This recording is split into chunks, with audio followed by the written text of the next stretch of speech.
अस्सलामुअलैकुम नाज़रीन, प्लेफील्ड के साथ मैं हूं अरसलान खोखर। पाकिस्तान और इंग्लैंड का लॉर्ड्स तारीखी टेस्ट का आगाज़ हो गया। पहले दिन के खेल के अख्ताम पर 9 खिलाड़ी गंवा दिए थे इंग्लैंड ने, और 9 खिलाड़ी गंवाने में वही एक बॉलर जिसका हम जिक्र कर रहे थे वही सामने था, और उस बॉलर का नाम मोहम्मद अब्बास है। टॉप विकेट टेकर होते हैं हर जगह। पिछले टेस्ट मैच में अगर कम विकेटें ले ली थी तो आप उससे पिछले निकाल लें।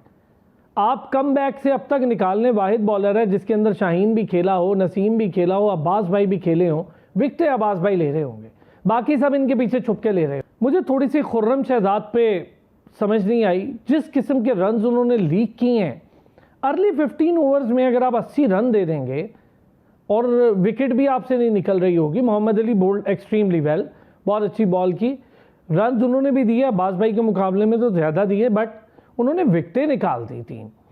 अली उस्मान, जिनका मैं पहले से बता रहा था कि पहले बहुत देर से मैं ये बात सिर्फ अपने ही नहीं बाकी दोस्तों के साथ भी उनके प्रोग्राम्स में कर चुका हूँ कि लॉर्ड्स की विकेट मेरी अपनी देखी हुई है। मुझे पता है कि उस विकेट पर किस तरह बिहेव करते हैं स्पिनर्स। पहली इनिंग में स्पिनर के लिए वहाँ कुछ नहीं होता है। ये वही विकेट है जिसका मैं अब आपसे बहुत सारे बैकग्राउंड पे जाके बात करूँगा, जहाँ पर वसीम अकरम पहले दिन के हीरो होते थे, जहाँ पर स्टुअर्ट ब्रॉड पहले दिन के हीरो थे, जहाँ पर शोएब अख्तर पहले दिन के हीरो होते थे, जहाँ पर एंडरसन पहले दिन के हीरो होते थे, डोमिनिक कॉर्क पहले दिन के हीरो होते थे, मैकग्रा पहले दिन के हीरो होते थे, शॉन पॉलक, एलन डोनाल्ड पहले दिन के हीरो होते थे। वहाँ पर शेन वॉन, मुरलीधरन अगली इनिंग के हीरो होते थे, और वो इतने बड़े कैलिबर के बॉलर्स थे। सकलैन मुश्ताक, मुरलीधरन, शेन वॉन, वो तो पहली इनिंग में भी मुश्किल डाले रखते थे, बट विकेटें लेने वाली रेशो वहाँ हमेशा बॉलर्स की जो पहली इनिंग है उसमें पेसर की होती है। बाकी अली उस्मान ने बॉलिंग ठीक की है, बॉलिंग से मुझे एतराज़ नहीं, बहुत कम ओवर उन्हें मिले, बट अली उस्मान, मैं बार बार कह रहा हूँ इस विकेट पे अली उस्मान से बेहतर एक तजर्बा कार बॉलर चाहिए था मुझे इंटरनेशनल का, जो मेरी नज़र में शायद साजिद होता। अगली इनिंग अभी देखेंगे अली उसमें क्या करते हैं।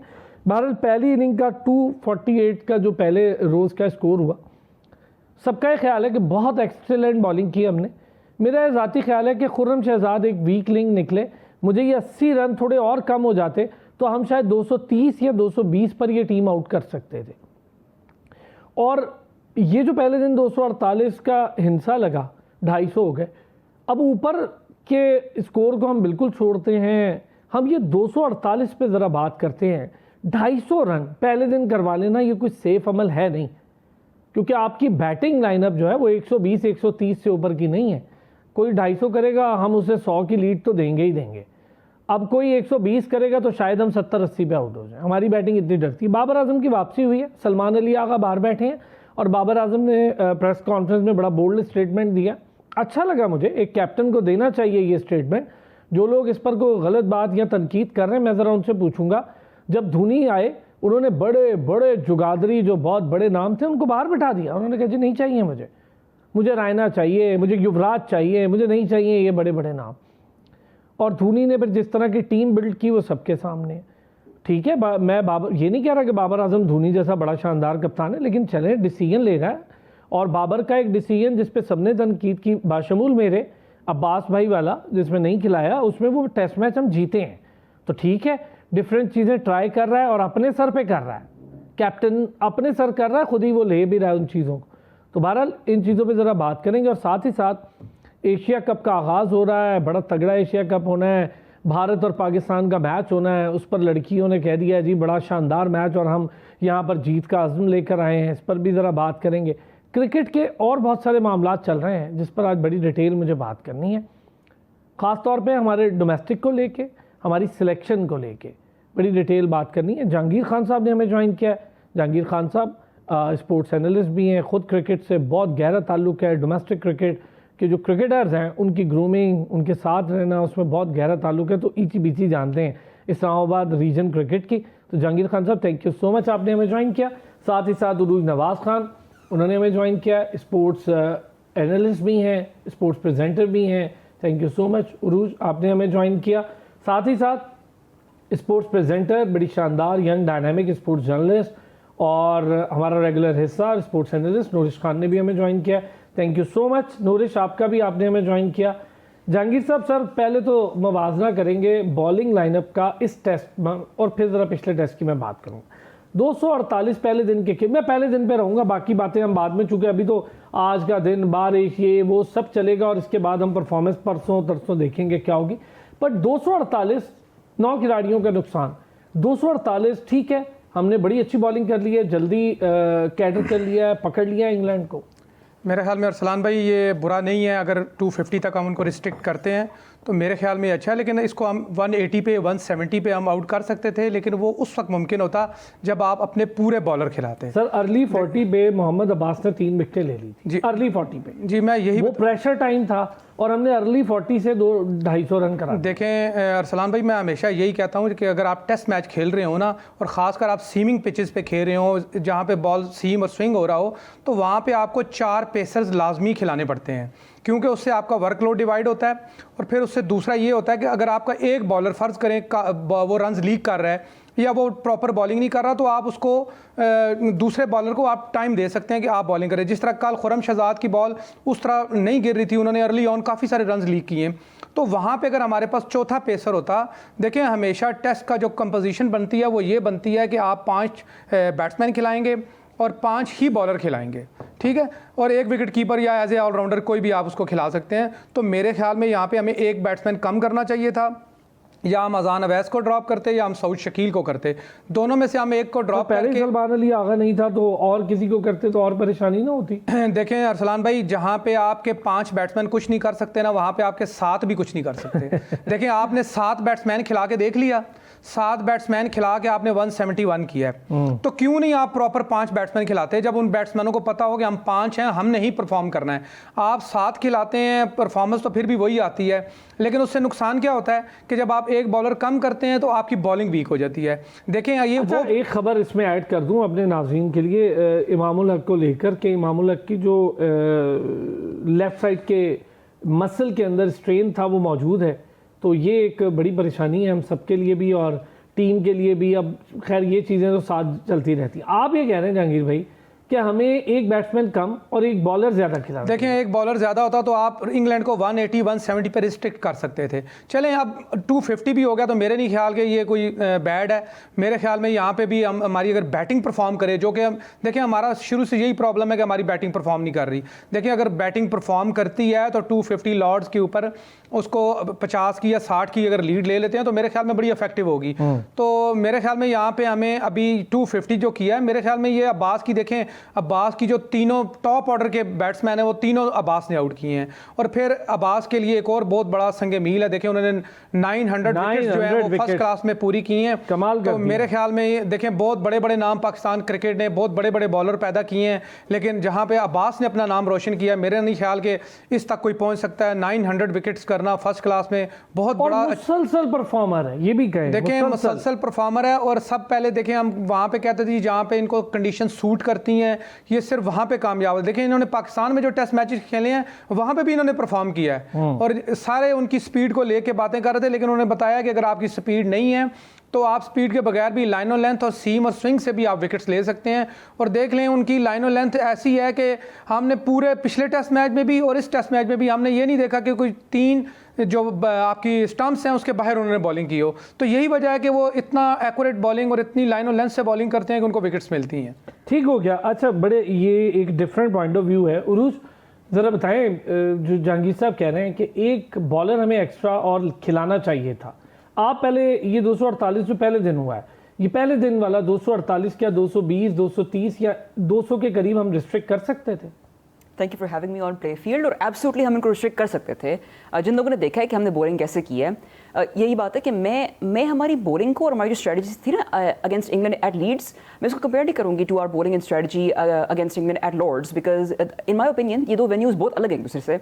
और लीड्स की जो कंडीशंस थी और लीड्स की जो हमारा रिकॉर्ड है अगेंस्ट इंग्लैंड, जब भी हमारी टीम ने वहाँ पे कोई टेस्ट मैच खेला या आगे वहाँ पे परफॉर्म करने की कोशिश की है, लाइक वहाँ पे इंग्लैंड को हराना इज़ वेरी डिफिकल्ट, चाहे आप पाकिस्तान हो या चाहे आप कोई भी टीम हो। लेकिन लॉर्ड्स के अंदर हमारी history of beating England in England at Lord's actually much better.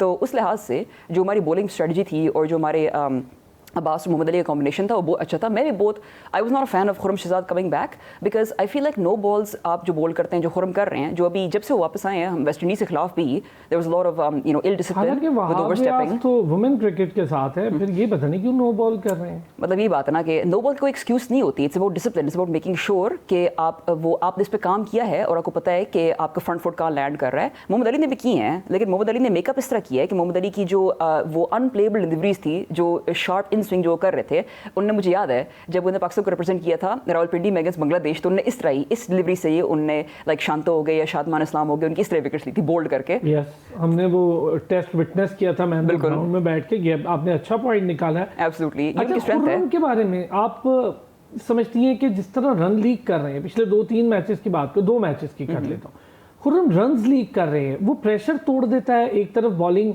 And पे अब्बास 3 विकेटें ले ले, दूसरी तरफ रन लीक हो जाए तो फिर वो प्रेशर तो गया ना। अब यही बात है ना कि बॉलिंग पार्टनरशिप से वेरी इंपॉर्टेंट। अब्बास बहुत इंप्रेसिव हैं, किसी को डाउट नहीं था कि इस इंग्लैंड सीरीज में Mohammad Abbas will be the one to watch out for. ये most likely highest wicket takers में ये होंगे, लेकिन जिस तरह ये बात है ना कि हम डेफिनेटली इंग्लैंड को कम रिस्ट्रिक्ट कर सकते थे टू अ लोअर टोटल, इनको हम ऑल आउट भी कर सकते थे।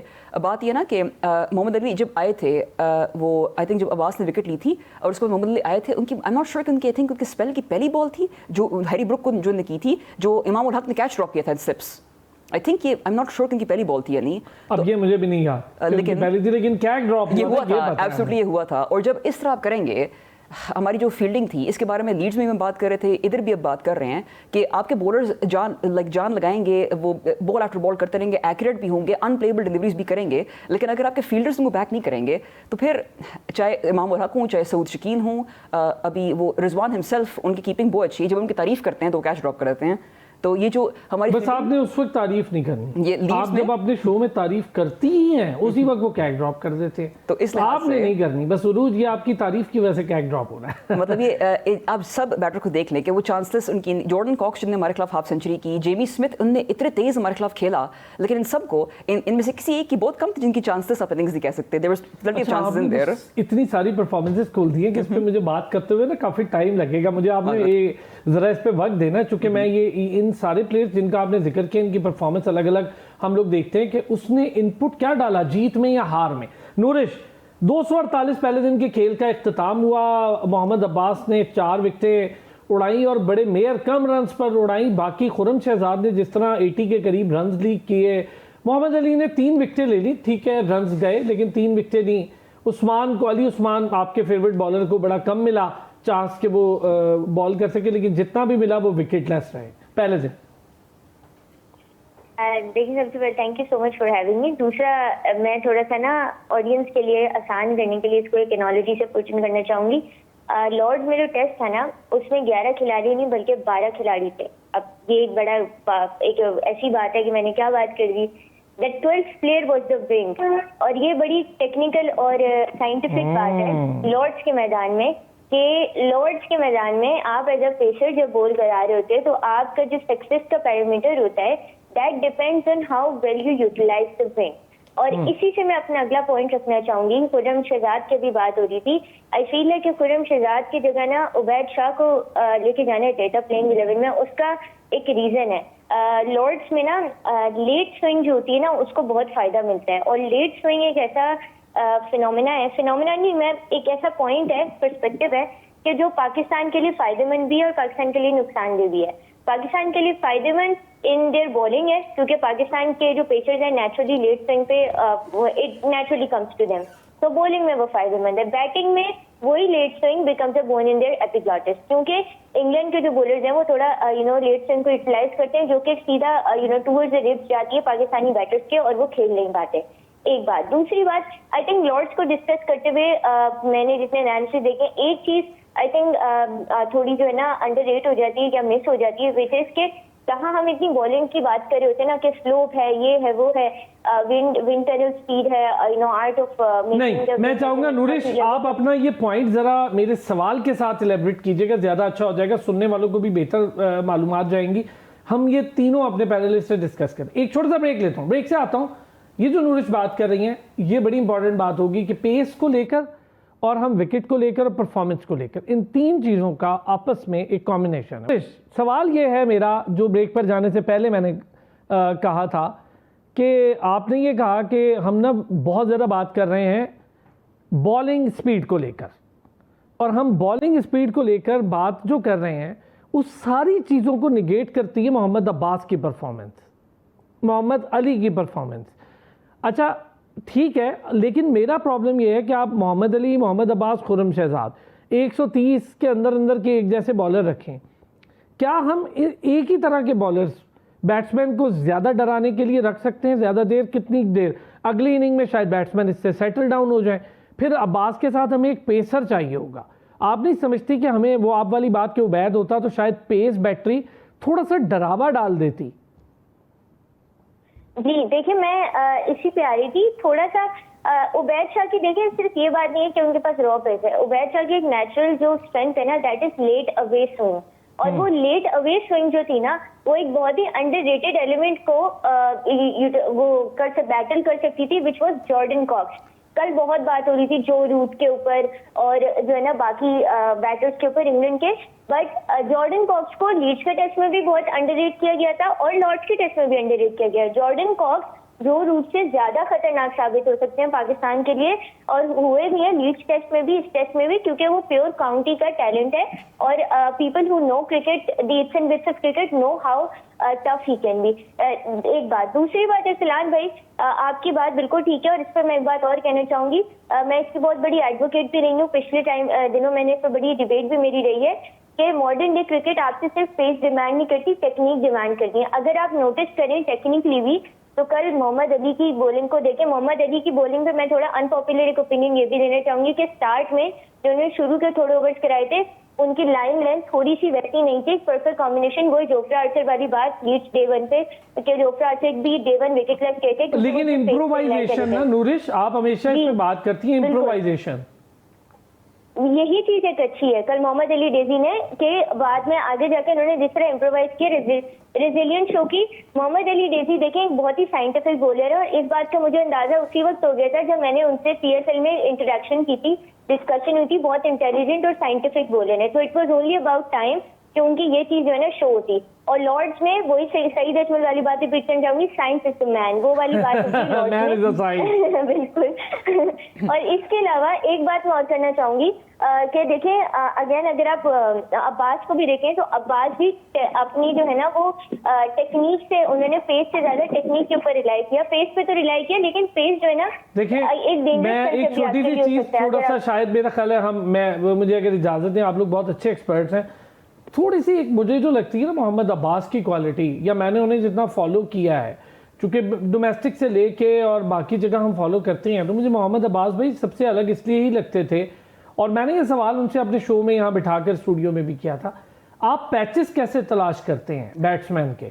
कौन सा ऐसा पैच है जो डिफरेंट बैट्समैन पे डिफरेंट तलाश कर लेते हैं? ये हमारे यहाँ एक ऐसी साइंस है जो सिर्फ और सिर्फ पाकिस्तान की बात कर रहा हूँ, ना तो किसी बॉलर ने पहले की ना उसके बाद की, ये सिर्फ वसीम अकरम का खासा था। वसीम अकरम पैच तलाश कर देता था, हर बैट्समैन के लिए एक डिफरेंट पैच, और ऐसे ऐसे बैट्समैन जिन्होंने रुला के रख दिया था दुनिया को, वो वसीम अकरम के आगे डांस करते नजर आते थे हमें पिच पे। जहांगीर साहब, आपने चूंकि बहुत ज़्यादा डोमेस्टिक देखी, खिलाई लो लड़कों को, खुद आप उसका बड़ा क्लोज हिस्सा है, तो मैं ये जो बॉलर पैच ही नहीं तलाश कर पाता, ये मोहम्मद अब्बास का खासा है कि आपने हर बैट्समैन का एक पैक ढूंढ लिया और देख लेते शुरू की 2-3 बॉलिंग पे कि ये बैट्समैन यहाँ पे थोड़ा कमज़ोर है या यहाँ पे इसको मैं डांस करा सकता हूँ। देखें, आपने बात की अभी वसीम अकरम की। वसीम भाई का ये था ना कि वो देखें, वो बैट्समैन को देखते थे कि इसकी खामियां क्या हैं, कहाँ पे ये कमज़ोर है। देखिए, जो इंटेलिजेंट बॉलर होते हैं वो हमेशा बैट्समैन को देख के बॉलिंग करते हैं कि वो बैटिंग, उसकी स्ट्रेंथ क्या है, उसकी वीकनेस क्या है, कहाँ पे वो लैग कर रहा है, तो इस तरह बॉलिंग होती है। जहाँ पे देखें मोहम्मद अब्बास की देख रहे हैं, अब्बास के पास सीम है, स्विंग है, लेकिन सबसे जो सीम एंड स्विंग के साथ उनकी लाइन लेंथ देख लें। फिर अगर आप डोमेस्टिक में उनको देखें जब वो बॉलिंग करते हैं, तो अगर आप उनसे 30 ओवर करवाएंगे तो 30 ओवर एक ही जगह फेंकने की सलाहियत रखते हैं, ठीक है। ऑर्गेनाइज बॉलिंग वो कर सकते हैं। हमारे यहाँ पे क्या है, देखें अभी जो रन्स लीग किस वजह से होते हैं कि जब आपको एक अच्छी पिच मिलती है जहाँ पे आपको लगता है कि यहाँ पे सीम एंड स्विंग है और मुझे विकेट्स मिलेगी, तो वहाँ पे आप और थिंकिंग कर देते हैं। आप क्या करते हैं कि आप वो चाहते हैं कि मुझे जल्दी से जल्दी विकेट मिले।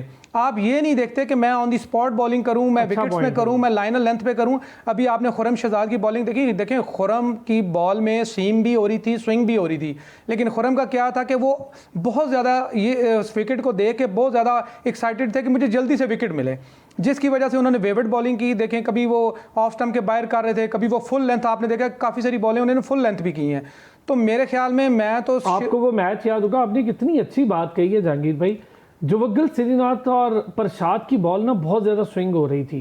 ये मैं शारजा नहीं, ये कनाडा वाले टोरंटो में होती है, टोरंटो में बड़ी बड़ी स्विंग हो रही थी और सईद अनवर का वो फेंटा उस स्विंग पे। अच्छा, उस पे कमेंटेटर, एक बहुत बड़ा नाम, जेफ बॉयकॉट ने कहा कि ये जो स्विंग हो रही है ना बॉल जिस पैच पे, ये रॉन्ग स्विंग है, इसकी ज़रूरत नहीं है।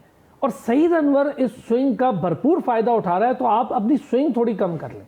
लेकिन वो बॉलर नहीं समझा, सईद अनवर ने, फिर खैर सईद अनवर थे। बिल्कुल ऐसे बड़ा अच्छा आपने याद करवाया। बिल्कुल देखें, बैटिंग होगी या बॉलिंग होगी, जो बैट्समैन बॉलर के साथ बॉलर के जेन से नहीं खेल सकता वो कामयाब नहीं होता। इसी तरह बॉलर जो है उसने भी बैट्समैन के जेन से खेलना है कि वो क्या कर रहा है, इसको देखना पड़ेगा। देखें मैं बार बार क्यों कहता हूँ कि 5 बॉलर होने चाहिए। पहली इनिंग्स आपकी किसी तरह मैनेज हो जाती है जहाँ पे सीम एंड स्विंग हो। जब आप दूसरी इनिंग्स में जाते हैं, जब आपके पास टेलेंडर्स आते हैं, देखें जब आपकी सारे बॉलर्स 130, 128, 125 के होंगे ना, तो वहाँ पे जब आके जिस तरह ऑर्चर मार रहा था, वहाँ पे देखें इसमें तो सीम एंड स्विंग हो रही थी।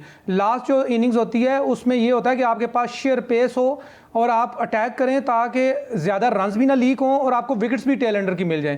तो मैं इसलिए कहता हूं कि आपके पास 5 बॉलर होने चाहिए। देखें अगर खुरम से सर एक पेसर ऐसा होना चाहिए जिसकी शेयर पेस हो। जी बिल्कुल, देखें देखें उबैद शाह, देखें जो अभी तो हमने बात करनी है जो सिलेक्शन इन्होंने की हुई है, हम इसके बाहर तो अभी बात नहीं कर सकते कि इस टेस्ट मैच में आप किसको खिलाते, आप अब तो हो गया ना, अब तो हो गया जो हो गया। तो मेरे ख्याल में देखें 135 अगर इसने वेस्ट इंडीज़ में बॉलिंग की है उबैद शाह ने, तो यहाँ की कंडीशन देख के मेरे ख्याल में वो 140 या 140 प्लस कर सकता था। तो मेरे ख्याल में 5 बॉलर के साथ जाना चाहिए था। 5 बॉलर के साथ जब आप जाते हैं ना, तो आपके ज़हन में ये होता है कि आपने ये टेस्ट मैच जीतना है, आपने उनकी जो है ना डोमिनेट करना है टेस्ट मैच में। मैं बॉलर्स के इसलिए कहता हूँ कि 5 बॉलर होने चाहिए। देखें स्पिनर को भी आप ड्रॉप नहीं कर सकते, किस लिए कि स्पिनर ने लास्ट इनिंग्स में स्पिनर्स को चांस मिल जाता है, ब्रेक का मिलती है। तो मेरे ख्याल में स्पिनर को भी होना चाहिए। और दूसरी बात अभी आप कह रहे थे ना नीचे वाले प्लेस की, मैं चाहूंगा हम इस पे, अच्छा आप पहले अपनी बात मुकम्मल करें क्योंकि ये आपका ही पॉइंट था कि हम नीचे वाले प्लेस को आउट नहीं कर पाते। जी अरसलान भाई, अभी आपने एक बात की थी ना कि हमने अपने सीनियर बॉलर को, स्पिनर को क्यों नहीं खिलाया, उनको खिलाना चाहिए था।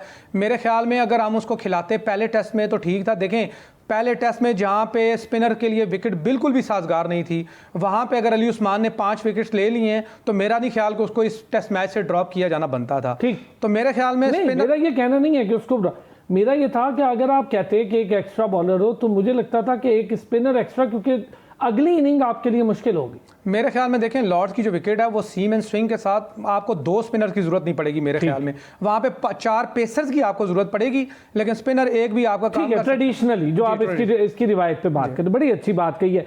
यही चीज़ अगर मैं उरूज आपसे पूछूं, हम टेल एंडर्स पे ज़रा नज़र डालें। टेल एंडर में ना भी कहूँ तो एक मिडल में आके 55 कर जाता है जॉर्डन कॉक्स।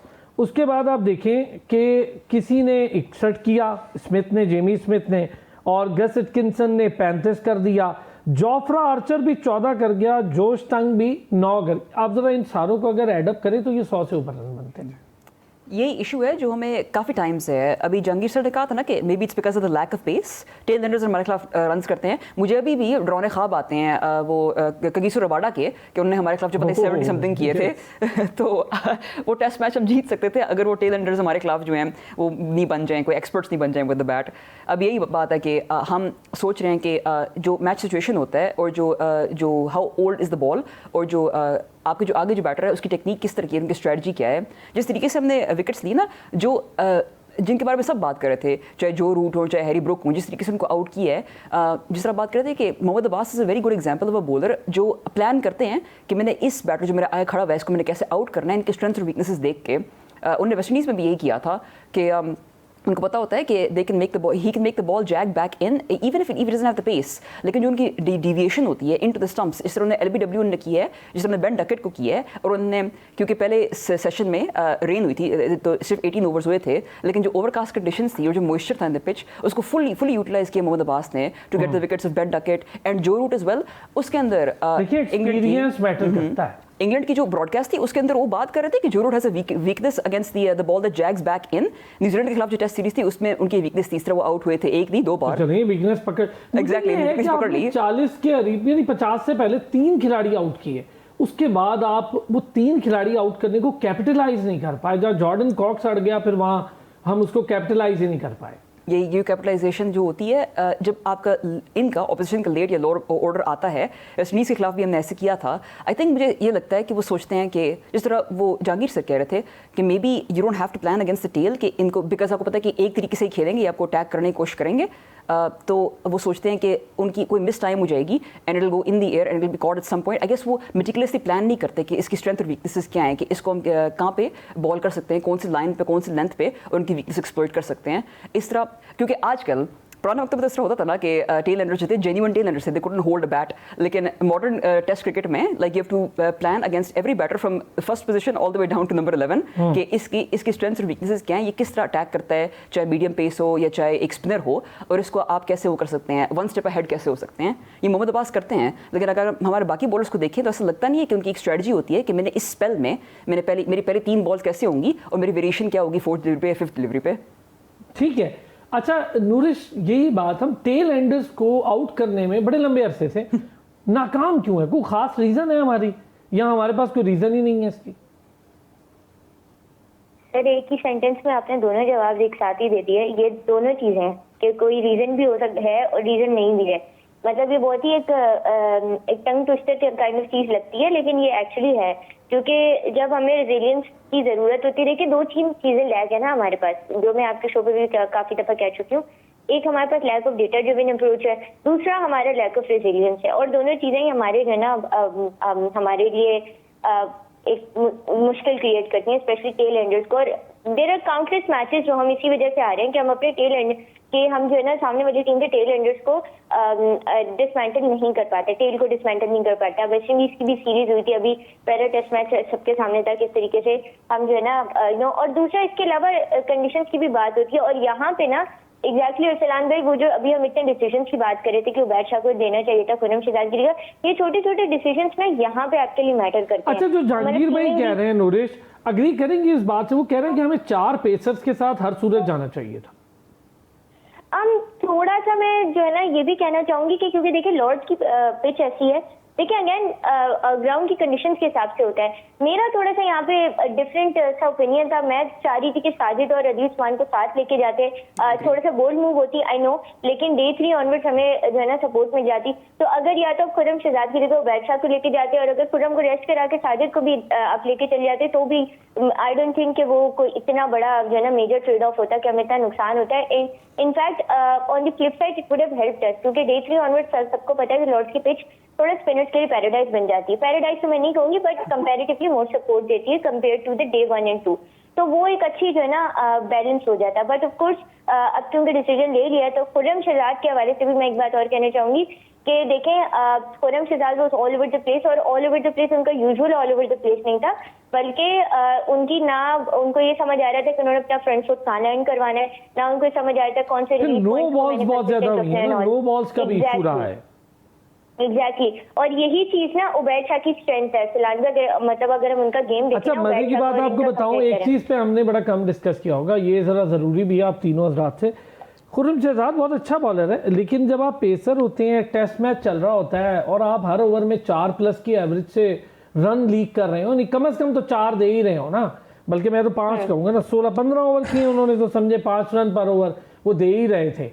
तो उसमें एक मेडन नहीं किया उन्होंने। हमारे बॉलिंग लाइनअप में मेडन क्या हुए हैं, 16 ओवर किए, अब्बास भाई ने सिर्फ 3 मेडन किए, उन्होंने भी 3.8 रन के औसत से दिए, पर 4 विकेटें ले ली। चले, खुर्रम शहजाद साहब ने एक भी मेडन नहीं किया। मोहम्मद अली ने जो गुज़िश्ता रोज़ था उसमें 17 कुछ ओवर किए थे और उसके अंदर उन्होंने सिर्फ 2 मेडन किए थे। अली उस्मान ने 9 ओवर किए थे और 1 मेडन था, यानी मेडन की तादाद हमारी कुल मिला के ये सारे ओवर्स में जितने हमने कल ओवर किए हैं, इसमें हमारी थी टोटल 6। हमने 6 मेडन ओवर किए हैं पूरे दिन में। मतलब ये भी नहीं सोच रहे हम कि हम मेडन ओवर किस हद तक नीचे ले गए, जबकि यही तो खासा होता है टेस्ट। कहेंगे जी, अब हम बात कर रहे थे बड़ी डिटेल ज़रा अपनी बॉलिंग को लेकर। ठीक हो गया, मैंने बता दिया कि 6 के करीब हमने गुज़िश्ता रोज़ सिर्फ मेडन किए, बाकी हमसे मेडन हुए ही नहीं हैं। और इसमें इंक्लूडिंग सारे बॉलर्स हैं जिन्होंने विकेट ली, वो भी। और अच्छा, जब एक एंड से रन लीक होते हैं तो दूसरे एंड को भी परेशानी होती है। तो ये तो एक नेशनल फिनोमिना है कि जैसे बैटिंग पेयर होता है ऐसे बॉलिंग पेयर होता है। डबल डब्ल्यूज का मामला यही था, एक तरफ वकार था एक तरफ वसीम था, बांध देते थे दोनों। इतनी स्विंग को बनाना स्विंग, तो कोई यॉर्कर, तो टो क्रैकर, तो स्विंग के सुल्तान, तो ऐसे नहीं थे भाई। उनके तो कमाल था, एक हाथ से 900 विकेटें ले ली उन्होंने। इंटरनेशनल को मजाक बात थोड़ी है ये, सिर्फ कहने की बात है। हमारा बॉलर 300 नहीं निकाल पा रहा आज का, और यंग है उनसे, और पैसा भी ज़्यादा है, मॉडर्निज्म भी ज़्यादा है, टेक्नोलॉजी भी ज़्यादा है। अच्छा, यही चीज़ अगर मैं पहले जहांगीर भाई आपसे, हम स्कोर को मिनिमाइज करने की बजाय ना कैपिटलाइज, वही प्रॉब्लम है। ऐसा कमाल क्या किया इंग्लिश बैटिंग ने, छोड़ दे बॉलर ने तो चलो कर लिया हमने, ऐसा क्या कमाल किया इंग्लिश बैटिंग ने कि उन्होंने 3 विकेटें गंवाने के बाद भी स्कोर कर दिया, जबकि जॉय रूट भी नहीं चल रहा। देखिए अरसलान भाई, एक तो इंग्लैंड की जो बैटिंग है ना, ये टेस्ट सीरीज शुरू होने से पहले काफ़ी ज़्यादा अंडर प्रेशर थी। अगर आप उनके उठा के देखें, उनकी रैंकिंग उठा के देखें, तो ऑलमोस्ट वो सिर्फ वेस्ट इंडीज से ही ऊपर हैं, बाकी श्रीलंका से भी नीचे हैं और बांग्लादेश से भी नीचे हैं। तो एक तो उनका बहुत ज़्यादा ब्लेम था जो जिस तरह की उन्होंने टेस्ट क्रिकेट खेली, WTC जितना भी उन्होंने खेला, जिस तरह उन्होंने तेज़ क्रिकेट उसको T20 बना के खेला। एक तो उनकी क्रिकेट में थोड़ा सा ये है कि वो तेज़ खेलते हैं। दूसरा, जब आप सर वो तो बेसबॉल की वजह से उनका चेंज हो गया। देखें आप, जब आप इतनी अटैकिंग फील्डिंग लेते हैं ना, तो उसमें रन्स लीक होते हैं। तो मेरा नहीं ख्याल कि आपको अटैकिंग फील्डिंग से हटना चाहिए, आपको अटैकिंग फील्डिंग लेनी चाहिए। देखें, अगर आप देखें मैच, तो इसमें बहुत सारे रन्स लीक हुए हैं स्लिप से और स्लिप के ऊपर से। ठीक है, यानी कि आप विकेट के पीछे ज़्यादा रन्स गए हैं, तो ये निशानी होती है कि आपके बॉलर ने अच्छी बॉलिंग की है। अगर आपको फ्रंट जो सिर्फ जो थोड़ी सी बॉलिंग खुर्रम शहजाद ने की है, जो ओवर पिचेस की हैं और वो जो चौके गए हैं सामने, उसके अलावा अगर आप जितनी भी देखें बॉलिंग, तो मेरे ख्याल में पाकिस्तान ने बॉलिंग अच्छी की है। लेकिन चूंकि वेस्ट इंडीज़ इंग्लैंड की प्लेयर्स हमेशा ऐसे ही करते हैं कि वो थोड़ी सी तेज़ क्रिकेट खेलते हैं। तो मेरा ये बिल्कुल भी कंसर्न नहीं है कि आप रन्स लीक कर रहे हैं। मेरा ये है कि अगर आप प्रॉपर बॉलिंग खिलाएंगे, पूरी बॉलिंग खिलाएंगे, तो बेशक आप 80 रन्स भी दें, लेकिन आप टीम को जल्दी आउट करें। हाँ। और रिजल्ट ओरिएंटेड होने चाहिए। देखें, आप वसीम और वकार भाई जितने रन्स लीक करते थे टेस्ट क्रिकेट में, शायद आज के बॉलर नहीं करते, लेकिन वो रन्स लीक करने के साथ साथ वो फौरन रैप अप भी करते थे, फौरन इनिंग्स को रैप अप भी करते थे। तो मेरा नहीं ख्याल कि हमें ये सोचना चाहिए कि रन्स लीक हो रहे हैं, हमें विकेट्स की तरफ जाना चाहिए। बहुत अच्छी बात कही है। श्रीलंका का टेस्ट मैच था, मोइन खान ने वसीम अकरम बाहर रेस्ट करने चले गए, उनसे विकेटें ही नहीं निकल रही थी। मोइन खान ने बुलाया उन्हें वापस, क्या वो बॉलिंग करो, वो मान ही नहीं रहे थे। उन्होंने कहा, मैं बड़ा गुस्सा किया, मैं कहा यार ये मोइन क्या कर रहा है, मुझे क्यों बुला रहा है, मुझसे विकेटें ही नहीं निकल रही हैं। वो आए और आके उन्होंने हैट्रिक कर दी। ये मशहूर वाक़या है और यही होता है। अच्छा, कैप्टन माइंड को भी थोड़ा सा इस जगह पे बड़ा क्लेवर होना पड़ेगा। कैप्टनसी ओवरऑल ठीक हो रही है उरूज? कैप्टनसी में डेफिनेटली एक डिफरेंस नज़र आ रहा है, जिस तरह आप कह रहे थे जो अटैकिंग फील्ड है और जिस तरह की कॉन्वर्सेशंस हो रही हैं between Babar and his bowlers. लेकिन मैं यहाँ पे ये कहूँगी, मैं जहांगीर सर को ये इसको काउंटर नहीं कह सकते, लेकिन मैं अपना ओपिनियन ज़रूर इस पर दूँगी कि जिस तरह आप कह रहे हैं ना कि it doesn't matter if runs are leaked as long as आप ऑल आउट कर लो, 10 विकेट्स ले लें। I think that depends heavily on whether और not you trust your batters. तो अगर आप इस चीज़ को अगर आप मैं तो ट्रस्ट नहीं करता हूं। यस, और मैं भी नहीं करती unfortunately, realistically speaking, I am being honest, कि जो हमारी बैटिंग लाइनअप है, लाइक उसको देख के आप ये दुआ करते हैं कि हमारे बॉलर्स जो हैं वो इकोनॉमिकल भी हों और विकेट्स भी लें, और मतलब बेसिकली सारे काम वही सारा काम बॉलर कर लें, और टेल एंडर्स वो भी आके ना, चाहे मोहम्मद अब्बास हो, साजिद खान, वो भी आके थोड़े चौके चक्के करके हाफ सेंचुरी कर लें, क्योंकि हमारे बैटर्स जो हैं वो ये शायद नहीं कर सके। हमारी मजबूरी, ख्वाहिश ही है हमारी, क्योंकि ऊपर तो स्कोर हो नहीं रहा था। सलमान अली आगा ने कैच बहुत अच्छा पकड़ा, एक्सीलेंट कैच था, बड़ी मुझे खुशी हुई। बट सलमान अली आगा के कैच को जितना अप्रिशिएट करें कम है, अच्छी बात है। फील्ड पर बैटिंग देखें ना, और बाहर बैठना पड़ा और बाबर को कहना पड़ा जी बड़े से बड़ा प्लेयर भी बैठ सकता है। परफॉर्मेंस के मामले में उन्हें बहुत बड़े से बड़ा प्लेयर रिजवान नहीं नजर आया, लेकिन वो कह रहे हैं कि बैठ सकता है। तो इस लिहाज से आप अपनी बैटिंग को अगर देखेंगे, कप्तानी अच्छी है, बाबर जो है जो शफलिंग है इन द बैटिंग ऑर्डर, अभी हम देखेंगे कि कौन किस साथ कोई कंट्रीब्यूट करेगा। हमें ये इशू है कि चाहे हमारा टॉप ऑर्डर हो या हमारा जो recent World Test Championship cycles हैं उसमें हमारे मिडिल ऑर्डर के जो प्लेयर्स हैं, चाहे सऊद हो, सलमान हो, रिजवान हो, उनकी जो थी गेम चेंजिंग पार्टनरशिप्स थी जिसकी वजह से हमारे रन बनते थे। लेकिन ये इशू है कि इमामुल हक की इंजरी तो अब एक आप समझ लें डैमेजिंग पार्ट हो गई। इमामुल हक की इंजरी की वजह से तो आप 10 खिलाड़ियों से खेलेंगे, समझे, पिच पे हो ना हो फ़र्क ही नहीं पड़ेगा, जब भी आए फ़र्क नहीं पड़ेगा, क्योंकि वो इंजरी एक अलग मसला हो गई है। उनका लेफ्ट जो मसल है वो इसमें स्ट्रेन है और वो अब कब रिकवर क्या होता है, वो खेल भी नहीं। तो प्रॉब्लम ये है ना कि अब हमारे पास प्लेयर भी कम हो गया। आपने एक ओपनर डाला हुआ था, वो ऑलरेडी इंजर्ड हो गया। अच्छा, अब शान मसूद से क्या एक्सपेक्टेशन है जी? शान मसूद से एक्सपेक्टेशन हाई थी, दो प्लेयर्स से एक्सपेक्टेशन हाई थी बॉलिंग में और बैटिंग में, Mohammad Abbas and Shan Masood, because of the county तो मोहम्मद अब्बास ने तो कर दिया एब्सोल्युटली। अब शान मसूद की बारी है कि उनको कि वो अपने मोस्ट लाइकली वो वन डाउन आएंगे तो वो कैसे कंट्रीब्यूट कर सकते हैं और वो कैसे एक स्टडी इनिंग्स बना सकते हैं। मैं यहाँ पे कहूँगी ना कि जिस तरीके से जो एक मिडिल पीरियड था ना, जो जॉर्डन कॉक्स और जेमी स्मिथ ने जो एक साथ एक पार्टनरशिप बनाई थी, जिस तरह आप कह रहे हैं कि रन लीक करना तो एक बात है, लेकिन वो जिस तरह सिंगल्स किसी न किसी तरीके से निकाल रहे थे, वो बॉलिंग का फायदा उठा रहे थे। पूरी इनिंग जाएगी तो फिर हम इस पे देख लेंगे। अच्छा, ये बताएं जी नूरिश, इस वक्त सिचुएशन इंग्लैंड की जो है, जिस तरह इंग्लैंड ने कैपिटलाइज किया है 260 प्लस रन्स को, ये चीज़ ज़रा बड़ी मैटर करती है और आप हार मान ही नहीं रहे हैं। इंग्लैंड भी 5वें नंबर पे है। वो कह रही थी जी पाकिस्तान बड़ी पुअर साइड है, हमें बड़ा गुस्सा आया, तो उसने कह दिया स्टुअर्ट ब्रॉड ने, आप प्रूफ कर दें मैं गलत हूँ और मैं बड़ा खुश होऊंगा क्योंकि मैंने तो बहुत क्रिकेट खेली है पाकिस्तान के अगेंस्ट, मुझे तो पसंद है पाकिस्तान टीम, तो मुझे तो दुख हुआ है पाकिस्तान की टीम को इस हालत में देख के। वो तो ये कह रहे हैं। ये सिर्फ स्टुअर्ट ब्रॉड नहीं कह रहे, बल्कि some of the people that I know from England, foreign analyst and journalist, जिनसे मेरी बात हुई है, उन्होंने भी ये बात मुझे बताई है कि लाइक हम पाकिस्तान से एक्सपेक्ट कर रहे थे कि एक क्लोज गेम होगा, बट पिछले टेस्ट मैच के बाद तो या मतलब there are Pakistani fans, Pakistani cricket team के फैंस उधर भी हैं, ऐसा नहीं है। लेकिन बट बात वही होती है ना कि अनप्रिडिक्टेबल्स कहा जाता है तो फॉर अ रीजन कहा जाता है। बट अब तो खैर मैं बोल्ड ओपिनियन ये भी दूंगी कि अगर अनप्रिडिक्टेबिलिटी का फैक्टर भी जो है ना थोड़ा सा डाई डाउन होता जा रहा है। और देखिए, आपने इंग्लैंड क्रिकेट टीम की बात की ना, तो एक चीज जो आई थिंक काफी मिस हो रही है वो ये कि कल भी अगर आप देखें वो डैन लॉरेंस का वो रन आउट नहीं होता ना, जो कि एक कंफ्यूजन की वजह से हुआ, तो I think they were all good to go in English cricket team and all, क्योंकि वहां पे मोस्टली प्लेयर्स हैं वो अपने काउंटी के जो स्टार्स होते हैं उनको बैक करते हैं। यहाँ की तरह नहीं कि डोमेस्टिक के स्टार्स को साइडलाइन कर दिया जाता है या उनके साथ जो है ना कंसिस्टेंटली जाया नहीं जाता।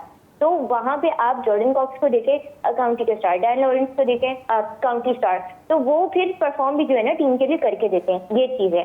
तो कल आई थिंक ये कंफ्यूजन हो गई थी और वो केओस जो है ना उनको it let a belly in their fire in their belly, जिसकी वजह से आप उन्होंने वो कन्वर्ट किया और हमें देखा। और देखिए अगेन अभी अरसलान में जो हम बात कर रहे थे, आज भी वही हुआ कि 260 प्लस तक जाना ही नहीं चाहिए था, जब 248 पे जो है आपके 9 आउट थे। तो वही देखिए हम टेल को डिसमेंटल नहीं कर पाए, एक बात। दूसरी बात, मैं अभी जो एक पॉइंट यहाँ पे हो रहा था ना कि विकेट लेना, विकेट नहीं चाहिए, रन बेशक लो, आई थिंक दोनों चीजें मैटर करती हैं। रन भी आप स्टॉप करो, विकेट्स भी लो। पाकिस्तान के पास ये बैलेंस ही नहीं है। और एक बात मैं और यहाँ पे करना चाहूंगी, अच्छा, एक अजीब सी बात भी आपके साथ शेयर करूं मैं। हम बड़े बात करते हैं, आपको पता है 2026 में, 2026 की अभी बात करो, इस साल की इंग्लैंड क्रिकेट टीम ने जितने भी टेस्ट खेले हैं, क्या आप सारे जानते हैं उसमें सिर्फ एक रन आउट हुआ, वो यही है। आप ये देखें, उनकी रनिंग बिटवीन द विकेट देखें, उनकी स्ट्रेटजीज देखें, वो रन आउट नहीं होते। हमने तो हर साल में लाइन लगाई होती है रन आउट्स की। बिल्कुल सही कह रहे हैं आप इस्लाम भाई। और एक चीज और जो मोस्ट एनालिस्ट मिस कर जाते हैं ना, स्पेशली ये पोस्ट बैसबॉल एरा पे बात करते टाइम, वो ये कि जो रूट बॉल एरा, मैं इसको रूट बॉल एरा कहती हूँ, जो रूट की कैप्टनसी के अंडर जो पोस्ट बैसबॉल एरा है ना, इसमें ये चीज और ज्यादा प्रोनाउंस्ड है, क्योंकि जो रूट इस बात के खुद बहुत बड़े बिलीवर है कि running between the wicket is a very vital contribution in your entire running, in your entire you know. लेकिन आप ये देखिए ना, ये हमने रन आउट देखा जो हमारे खिलाफ हुआ, एक न्यूजीलैंड के खिलाफ बेन डकेट हुआ, तो पूरे साल में, यानी इससे पहले एक रन आउट हुआ था, पूरे साल में 2 रन आउट। और हमारे जरा निकाल लें, बाबर आजम अभी रिसेंटली हुए और जिस तरह हुए वो तो मैं हैरान हूँ। और ये बाबर आजम जैसा खिलाड़ी, वो तो बेन डकेट है ना, और अभी जो रन आउट हुए वो भी आप देख लें। ये बात करो, 2 रन आउट पूरे साल में अब तक, कितना कमाल का उनकी स्ट्रेटजी है। क्योंकि ये वो टीम्स हैं कि जिनको अंदाजा है कि एक डॉट बॉल ना मॉडर्न डे क्रिकेट में आपको कितना पीछे धकेल सकती है। मॉडर्न डे क्रिकेट पुरानी 90s की या अर्ली 2000s की क्रिकेट की तरह नहीं है। तो अभी जो मॉडर्न डे क्रिकेट है that's very fast, that's very technical, और यहाँ पे मार्जिन ऑफ एरर बहुत कम है। तो आपके लिए डॉट बॉल्स भी ना बोन इन दी एपिग्लॉटिस बन सकती हैं, और इंग्लैंड टीम को ये बात बहुत अच्छे से पता है।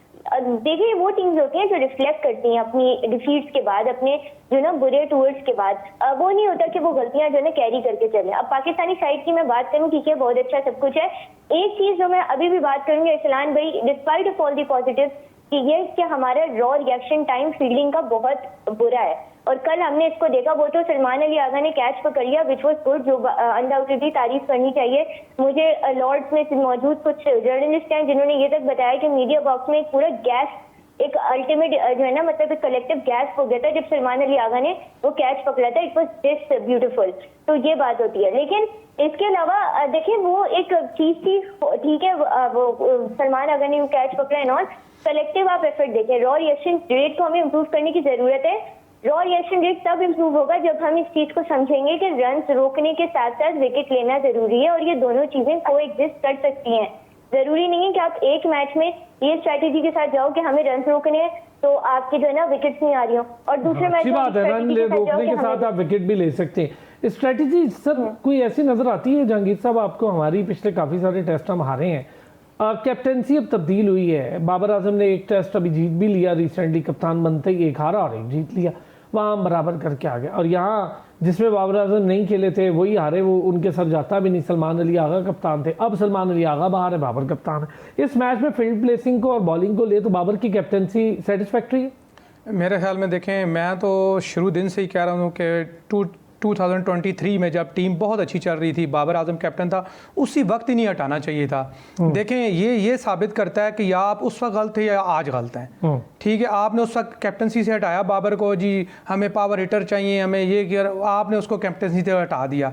आज आप उसको दोबारा लेके आए, इसका मतलब है कि आप उस वक्त गलत थे, तभी आप उसको आज दोबारा लेके आए। बात है एक ये, और दूसरा हमारे पास ये बताएं कि इन्होंने सबको चेक कर लिया, इनके पास कौन सा अच्छा कप्तान है जो बाबर से बेहतर है। फिर अगर आप बाबर की इस अभी आके जो कैप्टनसी देखें तो मेरे ख्याल में बाबर की कैप्टनसी बहुत अच्छी है, पहले से बेहतर हुई है, बहुत बेहतर है। उसकी वजह यह है कि देखें जो उसने बोल्ड डिसीजन लिया था वेस्ट इंडीज़ में दूसरे टेस्ट मैच में, देखें वहाँ पे कंडीशन जो है वो अब्बास के लिए सूटेबल नहीं थी, वहाँ पे एक बोल्ड डिसीजन लिया गया। देखिए ये कैप्टन की होती है कि उसको बोल्ड डिसीजन लेना चाहिए, वहाँ पे उसने बोल्ड डिसीजन लिया। फिर आप वहाँ पे देखें एक टाइम पे कमेंटेटर्स जो है वो कर रहे थे बातें फील्डिंग के ऊपर, लेकिन जब वो टेस्ट मैच पाकिस्तान जीता तो वही इयन बिशप कह रहे थे कि यहाँ पे जो फील्डिंग थी वो बहुत अच्छी प्लेस की गई थी, वहाँ बड़े इंटेलिजेंट। मैं बड़े अरसे बाद देख रहा हूँ जो आप बात कर रहे हैं, हमने स्लिप पूरी पैक की है, पैक स्लिप बड़ा अरसा हो गया था हमने नहीं देखी थी। देखिए मैं वही बात कर रहा था, अभी आप रन्स लीक करने की बात कर रहे थे, जब आप अटैकिंग फील्ड लेते हैं तो बॉलर के पास बड़ा कम मार्जिन होता है कि उसको वो रन्स रोके, क्योंकि जब आप विकेट्स की तरफ जाते हैं तो आपको सारी की सारी अटैकिंग विकेट, लेकिन रन्स के साथ विकेट आ रही है तो खैर है, अटैकिंग फील्ड आप लेते हैं। चले सर, अब हम वक्त कम है, हम इस पे जरा रिजल्ट आने दें, हमारी पहली इनिंग का आ जाएगा, फिर पीर के रोज हम दोबारा इस पे कर लेंगे डिस्कशन। जहांगीर खान साहब थैंक यू सो मच। उरूज नवाज खान आपका बहुत शुक्रिया, नूरिश खान आपका भी बहुत शुक्रिया, नाज़रीन आपका भी शुक्रिया। पीर के रोज फिर होगी मुलाकात, अपना ख्याल रखिए।